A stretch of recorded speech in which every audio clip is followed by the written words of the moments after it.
And good evening, this is Bob W6CGX, and I'll be your net control operator for tonight's Papa Great Outdoor Net. This net meets every Sunday evening at 8 p.m. Pacific. This is a directed net, so please go through net control at all times, and your cooperation is always greatly appreciated. Stations with emergency or priority traffic can come into the net at any time with a double break, and net control will respond appropriately. The PAPA system is an open membership supported system in the Southern California area with coverage from the Mexican border to Paso Robles and from the Channel Islands to Las Vegas, Nevada. If you're a visitor to the PAPA system tonight, I invite you to go to papasys.com. That's PAPASYS.com and register as a guest. With your guest registration, you'll have 45 days of free access to the PAPA system. At the end of your one-time 45-day guest access period, we'd love for you to become a subscribed member, continue to use the Papa system on a daily basis, and be part of the Papa system family. However, all amateurs are welcome to participate in the daily, weekly, and monthly Papa system nets regardless of their membership status.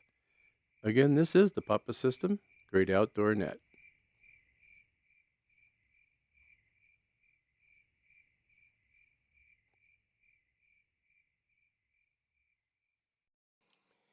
And good evening to everybody. Happy Sunday. This is Bob W6CJX here in Camarillo running the net tonight. Just didn't want you to worry with somebody else. Just me. Sit back and relax. Anyway, it's been nice. I guess everyone's had nice weather, haven't we? Wow. It's been really 70s-ish. So, I mean, we'll take that. Probably heat up next week, but again, it was really good for field day. Heard a lot of good reports. Unfortunately, we didn't make it to field day, but we did something else instead that I think was fun. Well, not more fun, but as a family fun thing. So, family first. With that, let's go to our announcements for this week. We do have, well, it's not anything really for this week, but it's actually for right after the first of the second Saturday of July.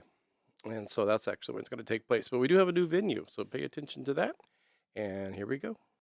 Here is a quick look at the Papa System weekly calendar for the latest news and upcoming events.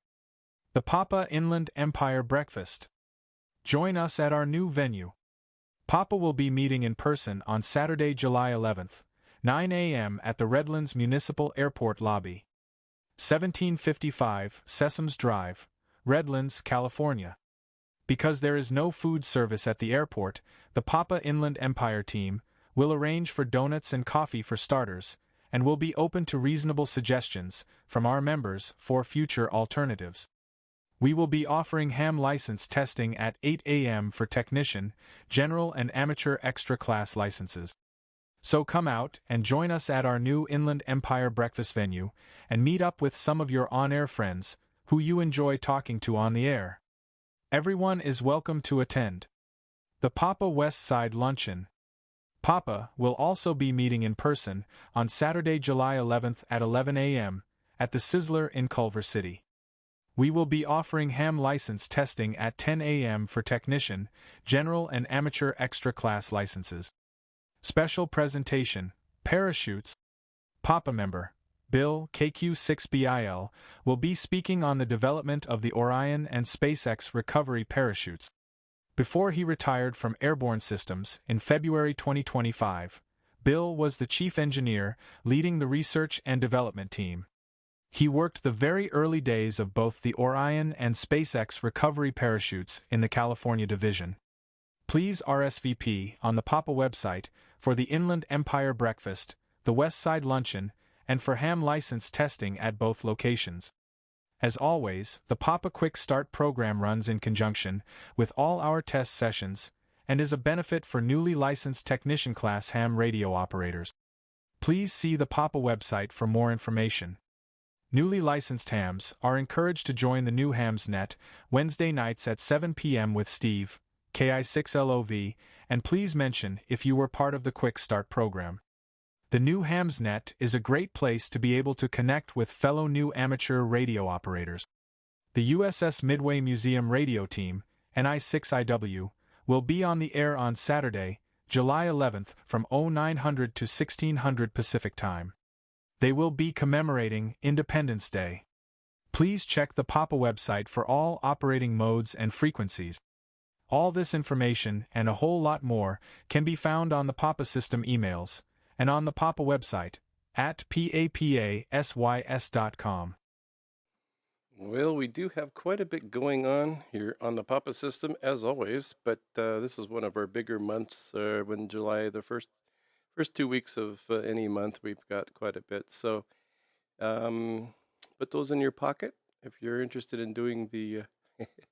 the I had to ask if there's any TSA restrictions at the airport lobby there. It's kind of a joke, but I just probably a pretty bad one. BYOF, I guess you could bring your own food.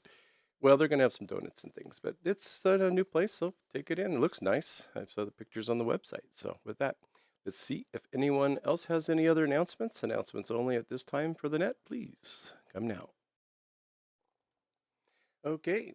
Well, before we get to the special person that's on our net tonight, I'm going to go over to another very special person and very dear to my heart and yours is Steve KJ6GEU. See if he's back on from the other half of the DRT net. I think they do some stuff over there. So I'll throw a call out for KJ6GEU. Steve, are you there with us tonight? And anything you'd like to report, we are willing and able and listening. All right, Bob. Good evening to you and everyone out here on the great outdoor net. Thanks for the kind words. This is Steve, KJ6GEU, and as I have been mentioning over the last couple of weeks, keep your eyes on the Big Bear Bald Eagle Cam nest because there's going to be some action. Well, there was a little action today, somewhat unexpected, and there are video clips of all this, so I don't need to get into all the detail, but Luna and Sandy were on the nest doing what they do, hanging out on branches, trying to get ready to go to take their first flight. And there was an incident where Luna jumped up to try to go from the branch to the nest, and Sandy kind of freaked out a little bit and fell from the nest. But it's a big eagle with flying capabilities. So you can see for yourself what happened. And at first I was really concerned. And then I saw that where it was hung up on the original fall, it managed to free itself and flew down to another branch. And the report from Friends of Big Bear Valley is that Sandy has been seen flying elsewhere.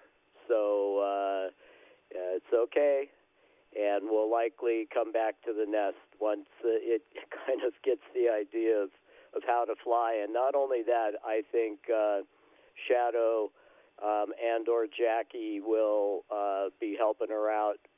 And I say her because she's kind of bigger, I think. But we shall see. So keep your eyes on the Big Bear Bald Eagle nest, and we'll see how this goes forward. And the first few days here should tell the tale. So there you go, Bob. Bald Eagle update. And that's all I have from the field. KJ6GEU, back to you. Well, thank you, Steve. It's almost like we planned that. I was thinking, well, let's see. I don't know if he went to the cabin this weekend, and I wonder if he would just do an update on the Big Bear Bald Eagles. And I did see some of that this morning. I should say we did. I turned that on and we watch that while I'm drinking some coffee in the morning, getting the eyelids to retract and at least in a semi-permanent position. And they were on two separate branches flapping like they were practicing. And I thought, this is like very monumental because, we've been watching them since, I think, around Easter, I think they hatched, actually. So it's a progress. And then, sometimes it can be just like watching paint dry. They're just sort of sitting there. But, like you said, and I kind of wanted to mention that, is that they record everything. So at some point in time, there's someone goes in there and edits some of it, some of the live video that's been captured, and puts it out there so you can go and catch the momentous, very special things that happen. There we go. Thanks, Steve. Great job as always tonight, but thank you. And hope everyone is doing well tonight again. Let's see. We've got a very special person, not someone that you probably all have heard on the net before. He regularly participates in the net and contributes a lot to the net too. And so we did some talking. You wanted to come on and talk a little bit about underwater photography. We've done photography, and that went over pretty big. There's quite a few lookups, whatever they call that, views, I guess, on at least on the YouTube side of it. So it was quite a popular. I know we have quite a few people out here that do photography. So I thought this would be kind of a nice little take on what happens underwater, because it's not just like walking out to a park and shooting a few birds in the tree. You know, scuba diving itself is a lot. And then on top of that, to have your equipment. So let me bring in Bob. His call sign is KJ6 Golf Echo Uniform. He's usually mobile, but tonight he offered to come home early just for us. So, Bob, welcome. And then we'll just, if you want to take off from there, otherwise, I'll ask a question or two. Go ahead, Bob. Hi, Bob. Hello to you, everyone on the net. I don't know how, you said special guest. I don't know how special I am, but I'm kind of here and there and around a lot. Don't get on the radio as much as I'd like. Life is busy, but I do the best I can. I enjoy the hobby a lot. So I'm going to preface this first by saying I'm a serious amateur. I'm not a professional photographer under or above the water. I know enough to get some decent images at times. I don't know, Bob, why don't you go ahead and fire away, and I'll do the best I can. All right. I just thought I'd let everything drop there. Well, welcome, Bob. And yeah, we've had you've had a lot of good stuff coming out. Oh, and congratulations to Canada. They're doing so well in the World Cup. So I wanted to mention that to you, since you're like a dual citizen, I think, or maybe that's more information I need to give. Also, if you're listening tonight and you have a computer or tablet or even a phone in front of you, go to the Bob's QRZ page. His call sign again is Kilo Juliet 6 Golf Echo Uniform. He's got various pictures on there that give you a little taste of what he does. And we know he does a great job because it's Bob. And you are very special to us. So don't discredit yourself on that. Well, I guess one of the questions I was wondering is just like, what got you into underwater photography? Were you a scuba diver first and then added your love and hobby of photography, or were you always a photographer and then got into scuba diving and put the two together? So how did that all come about? Go ahead, Bob. Okay, well, I'm dating myself here, but I bought my first film camera around the time I was a sophomore in college, back in the 70s, and yeah, back then they didn't have digital cameras. This is late 70s. I really got into photography, simple amateur photography at that point, and I got certified as a scuba diver when I was a junior in college, and did my initial diving like most of us do around here in SoCal. There's some great scenery out by the Channel Islands, Catalina. Did a lot of beach diving down in Laguna because I went to UCI for grad school, so I did a lot of beach diving down there. And then finally, when I graduated from college, a friend of mine and I went to Hawaii. And, of course, I was going to go diving over there, and I was just blown away by the clarity of the water and the colors of the fish and all of it. And the dive shop I was renting gear from had a professional photographer on staff, and you pay a few bucks and he'll dive with you. And he shot a couple of rolls of film, which I had souped when I got home, and I was just amazed. I said, all right, I got to learn how to do this. I saved my shekels and bought what at that time was about the only available underwater camera. It was made by Nikon. It was called the Nikonos. It was the Nikonos 5 in this case. It's was not a regular camera in a housing. It was an actual underwater camera that was waterproof, supposedly. I had this thing, and I spent a ton of money for it. And I thought, you know what? I can't wait to use this thing. So the next year, went back to Hawaii, went diving off of Lanai, a place called the Cathedrals, which is just an amazing place to dive. They call it the Cathedral because it's a lava tube that has holes in the walls that the sun just streams through, and it looks like a church. And got in there with my brand new camera, pointed up at the ceiling where the light was streaming through, pushed the button, and absolutely nothing happened. Turned the camera around, and there's water halfway up the lens. Luckily, the camera was under warranty, but I was kind of SOL as far as shooting any more stills on that dive. I did rent one of those little Super 8 video cameras in a housing. They did have those back then. Got some video, but that was it.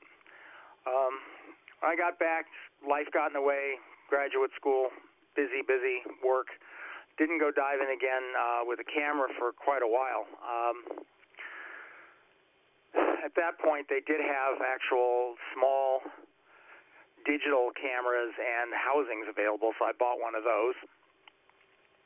And did some local diving and got some pretty good results, but I was really unhappy because everything was blue. There was no red, no yellow, no orange. The reason for that is once you get down below about 15 or 20 feet of water, the water sucks up all of the lower frequency light waves, and basically everything is blue and green. So what you need is lights. It took me a while before I got some video lights and upgraded my camera, and the ones on the QRZ page are more typical of what I get now. Pretty happy with those. Going to be going back over to Hawaii again in September. Hopefully, get some more pictures. 3 of the shots on the QRZ page are from Lanai, and the one at the top is from the Caymans, where I went there in 24. Got some good pictures there too. All right, I'll stop there for a sec. Back to you, Bob. KJ6GEU. Okay. Did I send you these questions? Because you just answered all of my questions. I was going to say, I did ask about underwater photography, and then I thought, well, what kind of cameras does a person use for underwater? So you kind of answered that. And one of the other ones was when you first started, were you doing film or digital? Because I thought if it was in the last, 10, 15 years, could just be digital. But it'd be kind of hard to change film underwater too. I guess that might. But where you were talking really interesting about the light and how you get down further, and you do have to have some kind of lights. I guess that's kind of similar to astrophotography. I know you do a little bit of that also, a lot of that probably. When you look up at let's say through a telescope or something, and you're looking at a nebula or something, it's all beautiful and everything, but it doesn't look anything like the ones in the books or on YouTube or TV or wherever the stills were taking, because all the light, you have to absorb all that light to get the color. Otherwise, it just looks black and white. So, not that it's the same thing, but kind of sort of different or sort of the same. I think, what was I going to ask? Let's see. I was going to let people know if they wanted to have any questions for Bob. Now you've been on a few. You went to the Caicos last. I remember that you came back and told us about it, and that kind of put the bug in my ear to say let's do something about underwater photography, because we do have a lot of photographers out there. So you might have some good questions from some of our fellow photographer ham radio operators, and something like that. So what we could do with that is we'll take a little list of questions and maybe comments only, just 4 or 5 people or something like that, and then we'll let you guys go at it, and you can just hand it back to me. Let me see if you have anything else you want to add. Just throw in there. Like I said, you answered all my questions, so far anyway. I might think of something though. So let me send it back to Bob KJ6GEU from W6CJX Net Control.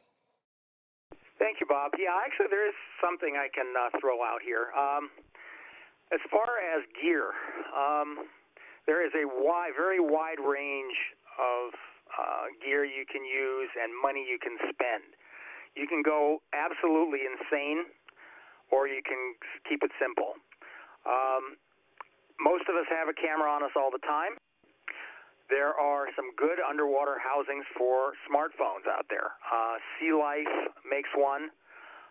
There's another outfit called Dive Volk, V-O-L-K, Victor, Oscar, Lima, Kilo. For about $200, you can get a really good waterproof case for your phone. Of course, you still have the same issue with lighting, but you can, if you just want to snorkel, you don't really need it. Most people don't go much below 15, 20 feet when they snorkel, so if you want to just use your phone, you can do that. My wife has gotten some really good pictures with her phone just snorkeling. You can go absolutely nuts from there. You can put a $6,000 DSLR or a mirrorless body in a $4,000 housing with another $4,000 worth of lights, or you can do what I did. I'm somewhere in the middle. I have a little Sony compact camera, RX100 version 7, that I use with an Ica light housing that cost me about $300, and some strobes and video lights that cost me about $400 or $500 each, and a bracket to keep it all together. And that's what I use to shoot the pictures on my QRZ page. So you can go nuts, you can keep it simple, or you can go somewhere in between like I did. Back to you, KJ6GEU.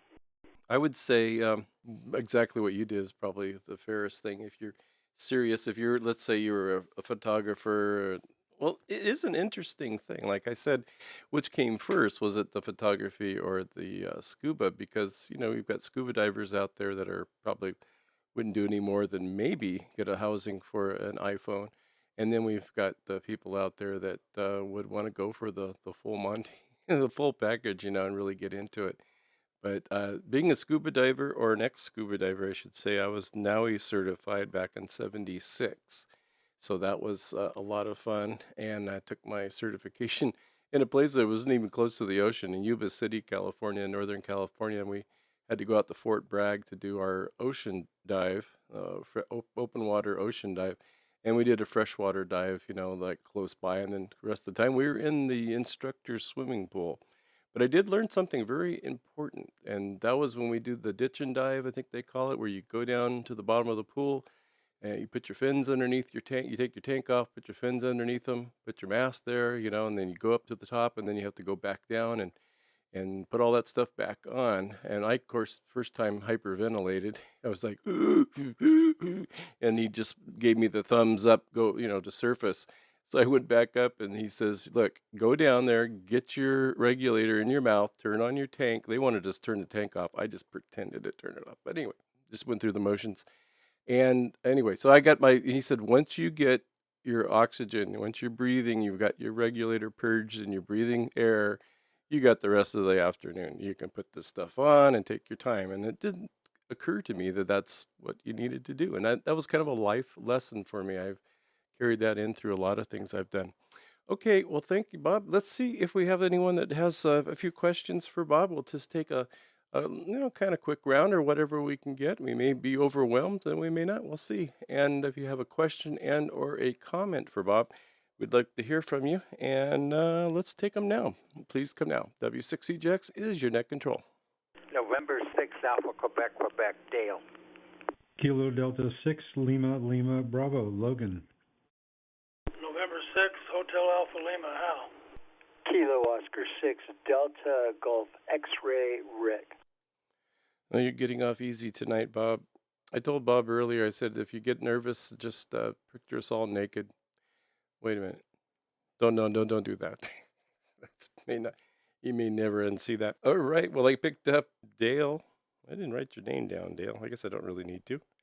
I've got Dale, and I got Logan, I got Hal, and I got Rick, DGX. So let's go to the top and say hello to Dale tonight and see how Dale's faring.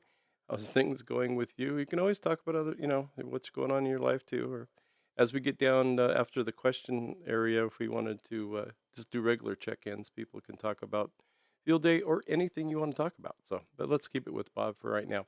Dale, go ahead, N6AQQ. Good evening, everybody. This is Dale on 6AQQ. back in the house making progress. Got the bed put back together. Got the refrigerator cleaned out. So I'm making progress. My wife is not taking her medication. She got out of the mental hospital because she was being compliant, and now she's not being compliant. So I'm not sure what I'm going to do. Anyway, as far as underwater photography, my brother does scuba diving. I do snorkeling, but I never got into scuba diving. I admire people that do that. It's kind of scary. Anyway, N6AQ2, good evening. Well, okay, Dale. Well, I'm glad you're slowly putting things back together there. Dale had a little bit of a problem with the water and had to move out for a few weeks.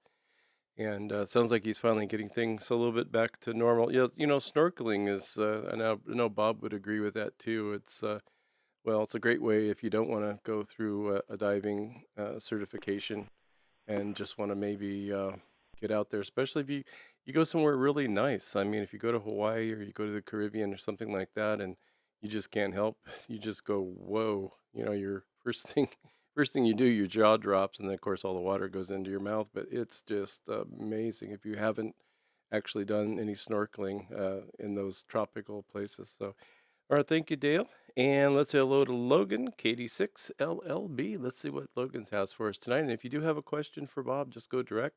And when you guys get through, come back to me, W6CJX. Go ahead.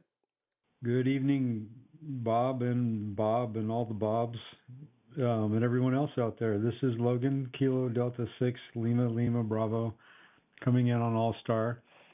So,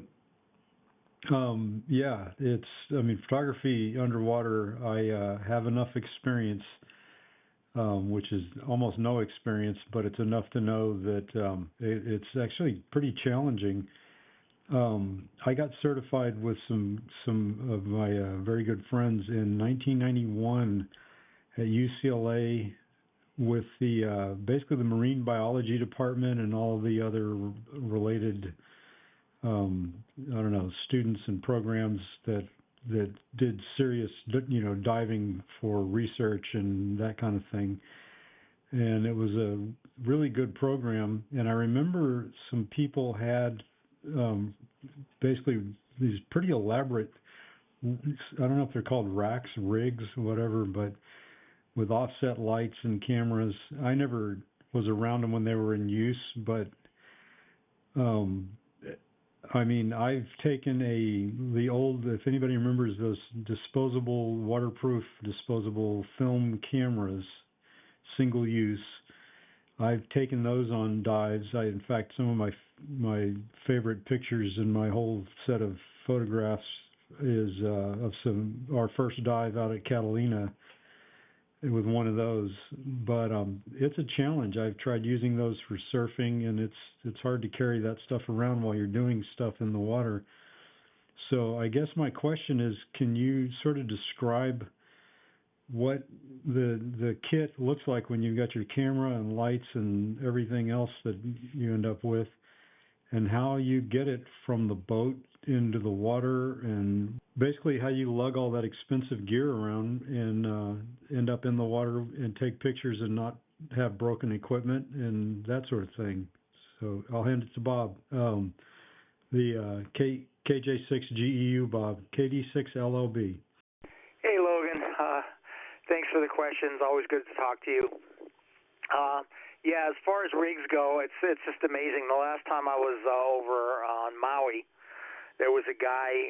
We actually took the ride up to the channel between Maui and Molokai to look for hammerhead sharks. And this guy had a rig that's probably, it was probably $15,000 at least worth of gear.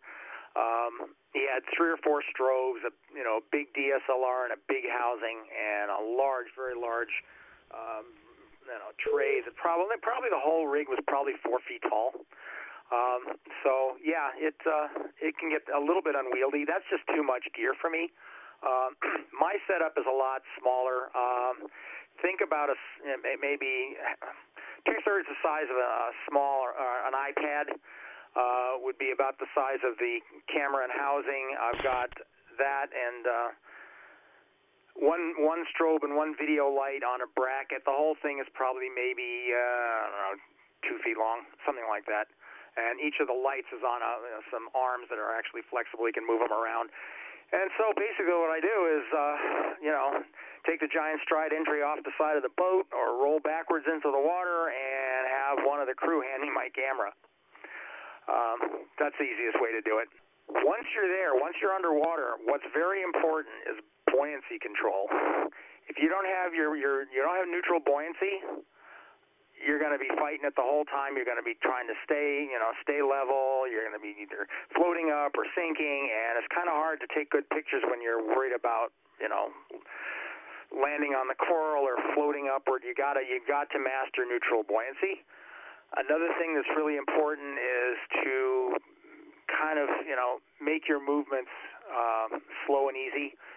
If you kick up a lot of sand, it's all going to be in your photo, and then the lights are going to reflect all of it. It's called backscatter, and it's ugly. You don't want to do that. Anyway, I hope that answers your question, Logan. Back to you. If you have a follow-up. No, that pretty much answers my questions. I still think it's a project to do that. You have to be really committed, I think. I find it hard to lug a camera around on dry land and actually get good use out of it. But I did look at, and I'm actually looking now at the photos on your QRZ page, and I think your effort definitely paid off. It's pretty good photos. I'm understating it. They're very good photos. All right, well, I'll be listening to the rest of the net. Thanks, Bob, and over to Bob. Juliet Whiskey 6 CJX. I got confused. All right, CJX, back to you, Bob. Thanks. Yeah, there you go. I didn't even give that a thought when I was putting this all together, that we're both Bob. I mean, I don't know, the Bob and Bob. Well, he could be Bob GEU and I'll be Bob CJX. Yeah, the point too is, like I was saying, and Bob reiterated that, it's just like, scuba diving, and it's like we said already, the scuba diving is challenging. I mean, just to go scuba diving, it is a lot of work. It's like, of all the sports, even skiing and all these other things, you've got your tanks and you've got your fins and then the point that Bob made about neutral buoyancy. Well, you're gonna have to be an awfully good diver before you even start taking any pictures, I would think. So that makes sense to me. Okay, thank you, Logan. Let's say hello to Hal in 6HAL. What's going on, Chief? Welcome. And anything you have for Bob? N6 Hotel Alpha Lima, Hal. Thank you, Bob, for hosting the net. I'm not an underwater type of guy, but I do appreciate looking at the pictures. That those are the people that are brave enough to do that and take pictures and allow the rest of us to see. I didn't catch the website where we could view his pictures. Could we repeat that, please? Oh, that's easy. It's his QRZ page. So QRZ, and his call sign is KJ6 Golf Echo Uniform. So KJ6GEU, and you'll see that's kind of works out kind of nice. If we're hams and we have someone on, I think I had my brother-in-law, and that's right, and he couldn't show any pictures that he had because he's not a ham. But anyway, yeah, that's it. Back to you, Hal. Okay, thank you, Bob, and thank you, Bob GX, for taking the pictures and letting us see them. Back to the net, November 6th, Hotel Alpha Lima. Yeah, that's great to be able to, have something. I remember, was it Bill N6 UTD did the what was it, the Thursday night technical roundtable? This little pre-Brian that Whiskey Tango does it now, and he had a whole bunch of PDFs and things that you could link on that were on his QRZ page to go along with these. There were graphs and things that he had that you go along with while he was doing the net, and I was so impressed by that. I mean, I'd done so many years of net control, but I never gave that a thought before, so I thought that was pretty neat. All right, well, thank you so much, Hal, as always, and yeah, appreciation for someone that puts that much effort and time into getting down there, and you're taking pictures. Of course, now digital. Let me ask Bob a question. I did have a question. If you're doing digital and of course it's in your case and everything like that. Are you able to still view the pictures? What kind of controls do you have, or control do you have over your camera? Bob KJ6GEU, go ahead. Huh. Took a little while for the repeater to drop there. Okay, good question, Bob. KJ6GEU here. Okay, so the newer camera housings are pretty good. They've got every button on the camera or every dial on the camera. It has there's a control for it that you can actually manipulate from the outside of the housing, and you can actually take a look at the back of the LED screen. LCD screen on the back of the camera. You can actually view and see what you just shot, and that gives you a pretty good idea what your exposure is correct, so on and so forth. Along those same lines, it's always better if you are an accomplished photographer. If you can shoot in manual mode, it's better. It gives you much better control over everything. If you're just starting out, auto mode is fine, but it's not perfect. You may have some more tweaking to do in post-processing, and that being said, yes, you do need to use Lightroom or Photoshop to really make these things pop a little more. They're not going to be exactly what you want when you first get them out of the camera, although you do the best you can while you're shooting. But yeah, all the controls are available through the housing. So it's pretty good. You just have to get used to using them. They're not they're little spring-loaded buttons that are have waterproof low rings or rubber seals in them so that they don't leak. Back to you, KJ6GEU. So I guess if you're shooting film, I'm never going to get rid of that. That word's going to come up. Tape, they're taping a new show. There's no tape. There's no more film. So anyway, I guess if you're shooting like manual mode and maybe raw, would that be considered sushi? Well, I mean, yeah, raw. So that's interesting. Yeah, I just wondered how that all worked. I know there's like certain things, but now they figure back when you were doing film, or when people were doing film and no digital, and you couldn't look at anything. You couldn't see if you were overexposed, underexposed, anything came out. Look at, well, I guess this, an SLR, you'd know that if your lens cap was on. That was one of the greatest inventions ever. I mean, rolls of film I shot that were just all black because, yeah, I had a viewfinder. Why, sure, everything's fine, right? No, that lens cap got me. But all right, well, thank you so much for that, Bob, for adding that. And let's say hello to Rick, KJ6 Delta Golf X-Ray. Go ahead, Rick. Welcome. Hey, thank you, Bob. Very cool, and want to give you kudos for inviting Bob in, and getting the first part of the net going with this kind of like a informative little section, and then we'll drift off into the woods, maybe second or third round. But okay, so over to Bob.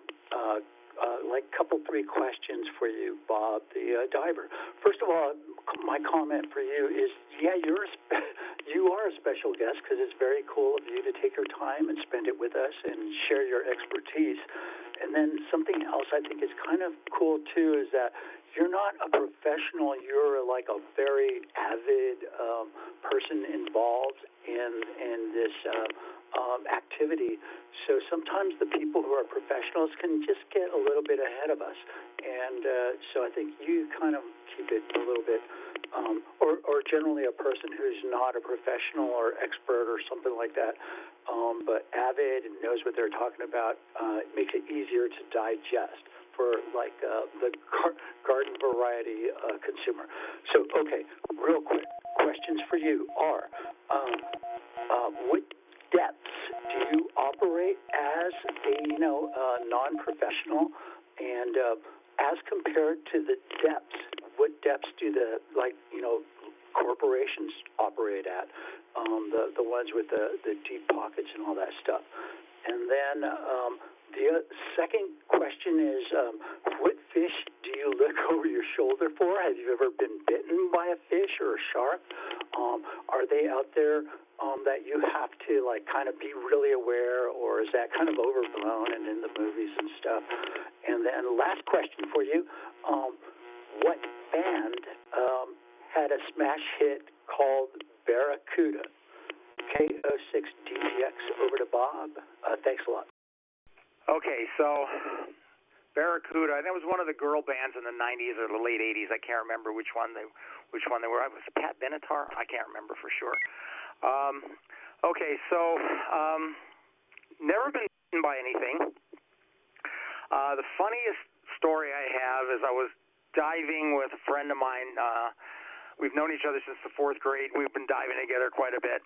And we were over off of Anacapa Island. And I was taking pictures and just paying attention to the little nudibranchs, little sea snails there on the reef. And I feel this bump in my butt. And it's like right up against my rear end. It's like somebody just kicked me. And I turn around and it's this big seal there. It's a sea lion. And my friend is there cracking up through his regulator. Apparently, we were over there during mating season, and I guess he thought I was invading his territory to get me out of there. That's about as close to an injury as I've ever gotten scuba diving. And I'm sorry, could you please repeat your first question again? This is KJ6GEU. Back to you. Yeah, GEU. I'm looking forward to catching up with your pictures when I get to a computer. The first question is, like, what depths do you operate at? And then would you compare that to the depths that, like corporations or the people with the deepest pockets operate at? They probably use robots and stuff, but I'm not talking about the robots. Like, what are the deepest divers who are doing photography commercially? What depths compared to your depths? Okay, good question. Basically, all of us are, Bob and myself and anybody who dives here, we're all recreational scuba divers. There are practical limits as to how deep you can go on air. Pretty much on regular air, it's about 130 feet, and you can only stay down there for about 5 minutes on regular air. You have to get up, get out of there after that, because you don't want to wind up with having to do no decompression stops and such. So the tech divers, not so much the photographers, but the tech divers, the guys that actually work on oil rigs and such, they operate on different gas mixes. They may have 2 or 3 different tanks with 2 or 3 different gases, and they can go down to 200 plus to maybe almost 300 feet at times. But they have to stop on the way back up too. Very complicated. I know very little about tech diving because I was never going to get into it. But I know a little bit, and that's about it. Back to you, KJ6GEU. Hey, thank you, Bob. That's very informative. Very cool to have those perspectives, and be looking interested in hearing your further comments down the road, and be looking up be one more of those lookups on your page there, and seeing your pictures, and maybe catching you down the road, just like talking on the Papa system. But thank you, Bob, and over to Bob, net director. Thanks a lot. Great show here. Very, very big shoe. Is very cool. KO6GEX. Really big shoe. Wasn't that Ed Sullivan? Yeah, there you go. Ed Sullivan. Now we're dating ourselves, aren't we? Yep. Yep, that's, I would think, I've always, what got me thinking about getting into diving in the first place was Sea Hunt with Lloyd Bridges. I mean, that was always, even though he was always in trouble with something or his air hose gets caught, they had the twin hoses coming out and that whole thing back in the day. And then, of course, all the things with Jacques Cousteau, who did so many great things underwater and photography and video and everything. But that's what kind of got me interested in doing underwater. And one of my best friends said, I'm a diver. You need to get your license. It's kind of like with the radios. You got to get your license and study for it and take a test. And that's all I did. But we did quite a bit of diving. We used to do a lot of freshwater diving, like up in the lakes and the Sierras. in Northern California, and you wouldn't believe the stuff that we found. I mean, all kinds of lures. Of course, people get snagged. Some of them are probably expensive, and then we used to do. I'm just not going off topic too much. We would work with the local golf course because they had ponds everywhere up there in Grass Valley, and this is Alta Sierra golf course. So we'd go in there and we'd just find the best balls that were in there. Some of them weren't too good; they're cracked and been there for a few years, but some of them were brand new, and some of them really good. So we'd grab those, and they'd use those on their practice range. All right. Well, thank you, Rick. This is W6CJX, and you're listening to the Papa System Great Outdoor Net Sunday evenings here at 8 p.m. Pacific. Any other questions for Bob? And then we'll go back to Bob for just a little wrap up. If there isn't, we'll see what we got, and then head down the road from there. So, any other questions, or anybody would like to ask Bob a question? Please come now. Just KJ6GEU to check in. Mr. Cosman, did you have any questions? You're a diver, aren't you there, Tom? Yes, sir. God, I dived. One of the last dives I was on a night dive with a lady, and she lost her weight belt, and she's like severe for Garga. And I was like, oh my God. And yeah, it was interesting, and night diving is beautiful and a lot of fun, and wow. But Bob, thanks for doing that. KJ6GEU. Yeah, thanks, Tom. I remember when we did our ocean dive in Fort Bragg, and we got there in the afternoon, evening, and they said this is the last night of crab season. So we all went out with our lights. And I don't think we went diving really. We just went out and were able to get crabs, and they boiled them up. Someone had like a motorhome, an RV, and my buddy got so sick. We were in my grandmother's LTD, two-door. So, but he had the little window in the back, and pretty much the whole night he was using it. All right. Well, thank you, Tom. I remembered that you were a diver. Yeah, we had diving one. Didn't we have diving ones? I don't know. I can't remember. Got to go back to look at the list of the nets that we've done, if that's even possible. Well, let me go over to Bob, and like I said, thank him very much for being here tonight and sharing with us. And if you have anything else you want to, bring in towards the end here and say something as far as, wrapping it up, or what's your, you said you're going to go to Hawaii sometime in September. And of course, we don't want to discredit the Channel Islands. I mean, we go out there every year for the ham camp, and even just from the pier, when you're peering, maybe that's why they call it a pier. You're peering into the water from up on top of the pier, and it's so clear and so blue, and you see the sheep heads, and I don't know, there's the other one that I always see, and it's just so beautiful. So it's not tropical, but it's got its own beauty, right, Bob? I'll send it back to you. Go ahead, Bob. W6CJX Net Control.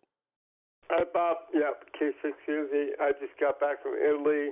Did the whole coast of Amalfi and Switzerland, and it's super cool.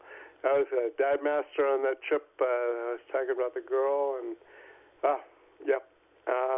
it's crazy. Yeah, she lost her belt like at 70 feet, and we were like hanging out in the reef, and she's like severe for wear, and oh my God. So it was a lot of fun. So, yep. Dive trips are a lot of good times, and Bob, we'll get back to you. KJ6GEU. Comment for Bob. Okay. Get too many buttons to push over here. My goodness, sometimes I forget to push them. I got a comment from Rick to Bob, and I think Bob's still with us.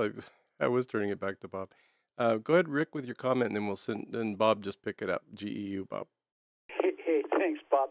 I just wanted to let Bob know. Ding, ding, ding. He got it right, half right. It was a girl band that wrote Barracuda and had a smash hit, and their name was Heart.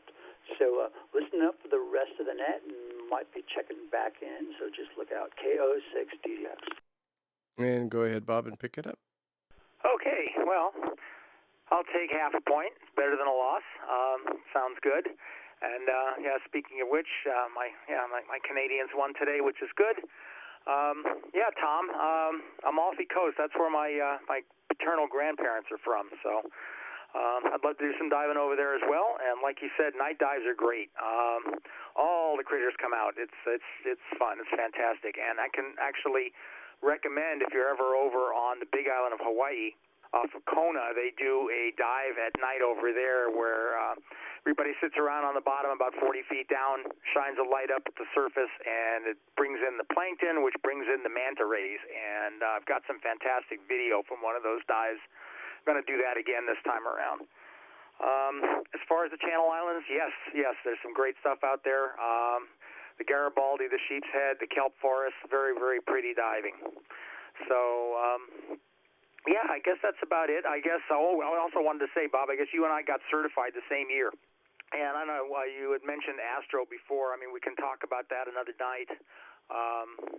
I don't do deep sky astrophotography. That's way too expensive. But as you can see on my QRZ page, I've got a few others out there. So we can talk about that another day. If anybody else has any other questions, come on back through Bob. If not, we'll catch you out on the air. KJ6GEU, 73s. Well, thank you, Bob, for being a non-special special guest. You know you're special. We love it. That's so cool. I've learned quite a bit tonight, which is really why I like to do this net, is because I try to learn something myself and then pass it along to the other people out there that might be listening and or want to talk to, bring in their 2 cents worth, as you would say. But sounds like a lot of fun, and yeah, your astro stuff looks great too. I think I've taken pictures of the moon, pretty good ones actually, when I had the right mount for the telescope that I had. And I don't know, I think I probably got Saturn a little bit, but it's kind of fuzzy. Got to have a little bit bigger telescope for anything like that. Okay, well, let's take a few more check-ins. If you want to just check in and say hi, that's fine. If you do have a question for Bob, if Bob will hang out with us for a little bit longer for the net, and we'll just get close to the top of the hour anyway. So it's kind of perfect timing. But let's just see if we have any last-minute check-ins or any missed check-ins. Please come now.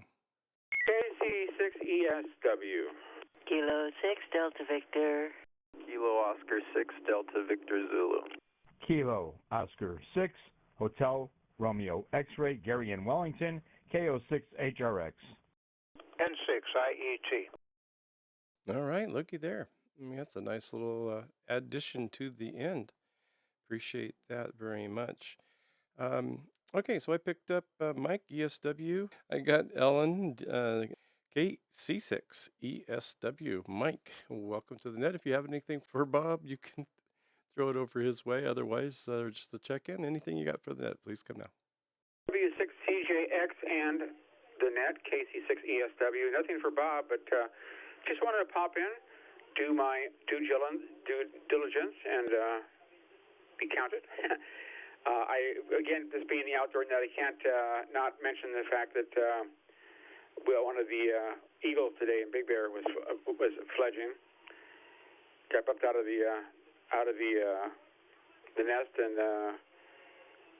went flying down, and now he can't get back up. So he's in another branch, but apparently they've seen him flying, so one has flown the coop, so to speak. So everybody's watching that, and we will see what happens with the eagles up in Big Bear. Definitely worldwide news, and we've been following this since they're in the egg. So we'll see what happens on that. But anyway, I decided to pop in. Things are good. And back to you, Bob. Always a pleasure. W6CGX, KC6ESW. Live breaking news from W6CJX. The eagle has fallen. Or kind of landed somewhere. Yeah, I think Steve gave us a nice debrief on that one earlier, Steve KI6LOV. And I did get to see, like I said this morning, they were up on the 2 different branches, which I hadn't seen them do that before. Of course, I try to watch every morning, and they were putting on a little bit of show. I think they're always waiting for mom or dad to bring a piece of fish for breakfast. Can we have kippers for breakfast, Mommy Dia? Mommy Dia. Anyway, Supertramp 19 something. Okay. Well, thank you, Mike. Let's say hello to Ellen. We'll scoot on over and to the mountainside. The hills are alive with Ellen. Can I say rolling my eyes without you having a visual of that? K6DV. W6GEU and the net. Great topic tonight with a great guest. His life of photography, underwater photography, including scuba, is pretty epic.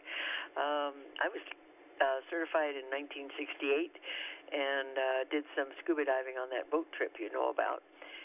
The most memorable one, though, was off of Brazil. But that's for another day and a longer conversation some other time in the world. It was a great simplex this morning. We didn't have a lot of people. I think everybody was recovering from an overnight field day QSOs. And then the circumstances were odd. I heard people I normally don't, and I heard a bunch, and I didn't hear a bunch that I normally do. So with that, back to you, Bob. And next Sunday I'm going to stay around for that morning net that sort of pops on top of your nighttime great outdoor net. So back to you, Bob. K6 Delta Victor.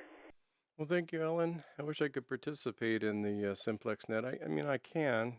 Probably get a hold of somebody maybe in Thousand Oaks that could relay me in. I do usually listen to the wrap up when you guys come on back onto UHF. Sometimes I didn't listen this morning, but I should. And thank you for doing that with Evo. Well, Evo's out. Remember Dr. Evil from what's the name of that show? Austin Powers, and he was from Belgium too. I'm wondering. Thank you, Ellen. Yeah, it's everyone should have tried scuba diving. I mean, maybe it's not for everyone, and it is like the expense. And I was lucky that my best friend's dad was a scuba diver, but he became president of a bank, and that was the end of his scuba diving for whatever reason. But I guess it was. And so I was able to get I actually bought his dad's equipment, but it was really nice, all Scuba Pro and just a really nice, what was it, an AT pack, I think. It has the buoyancy compensator built into the mount for your tank. So it was kind of, high tech back in the mid 70s anyway. All right, let's say hello to K06 Delta Victor Zulu and give us your name and anything you have for the net. Please come now. Good evening to the net. This is Kilo Oscar 6 Delta Victor Zulu, Edward in Burbank. Just to check in for me tonight. Hope everyone had a good field day. Back to net control, KO6DVZ. Thank you, Edward. Yeah, anybody could just check in. That's absolutely fine. We encourage that, definitely. So appreciate it, and knowing that you're out there and listening, at least. That's very good. Let's say hello to Gary, KO6 Hotel Romeo X-Ray. What's Gary up to tonight? And welcome, Gary. Good to hear from you. Thanks, Bob. Wonderful net like always. I didn't catch the whole thing, but I did catch parts of it. As far as scuba diving, that's not for me. I took showers every day for 50 plus years working on cars. At the end of the day, getting all the grease off. That was plenty of water for me to deal with. So with that, I'm going to hand it back over to you. This is KO6HRX.